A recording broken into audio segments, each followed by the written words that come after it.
गजासुर की तपस्या, वर प्राप्ति और उसका अत्याचार, शिव द्वारा उसका वध, उसकी प्रार्थना से शिव का उसका चर्म धारण करना और कृतिवासा नाम से विख्यात होना तथा कृतिवासेश्वर लिंग की स्थापना करना।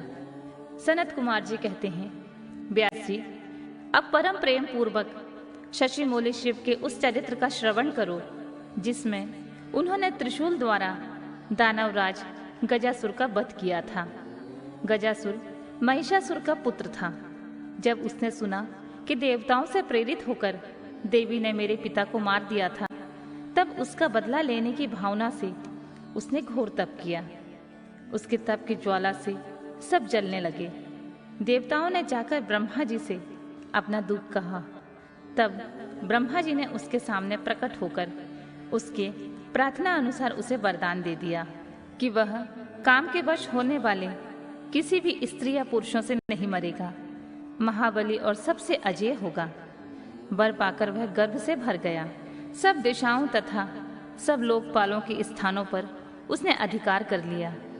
अंत में भगवान शंकर की राजधानी आनंदवन काशी में जाकर वह सबको सताने लगा।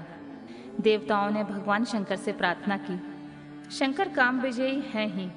उन्होंने घोर युद्ध में उसे हराकर त्रिशूल में पिरो लिया। तब उसने भगवान शंकर का स्तवन किया। शंकर ने उस पर प्रसन्न हो इच्छित वर मांगने को कहा।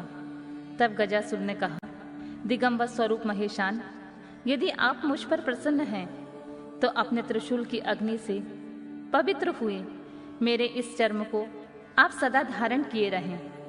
विभो, मैं पुण्य गंधों की निधि हूँ, इसलिए मेरा यह चर्म चिरकाल तक उग्र तपस्वी अग्नि की ज्वाला में पड़कर भी दग्ध नहीं हुआ है। दिगंबर, यदि मेरा यह चर्म पुण्यवान ना होता तो रणांगण में इसे आपके अंगों का संग कैसे प्राप्त होता। शंकर, यदि आप संतुष्ट हैं तो मुझे एक दूसरा वर और दे दीजिए। वह यह कि आज से आपका नाम कृतिवासा विख्यात हो जाए। सनत कुमार जी कहते हैं, मुने, गजासुर की बात सुनकर भक्त वत्सल शंकर ने परम प्रसन्नता पूर्वक महिषासुर नंदन गज से कहा, तथास्तु, ऐसा ही होगा। तदनंतर प्रसन्न आत्मा भक्त प्रिय महेशान उस दानवराज गज से, जिसका मन भक्ति के कारण निर्मल हो गया था, पुनः बोले। ईश्वर ने कहा, दानवराज, तेरा यह पावन शरीर मेरे इस मुक्ति साधक क्षेत्र काशी में मेरे लिंग के रूप में स्थित हो जाए। इसका नाम कृतिवासेश्वर होगा।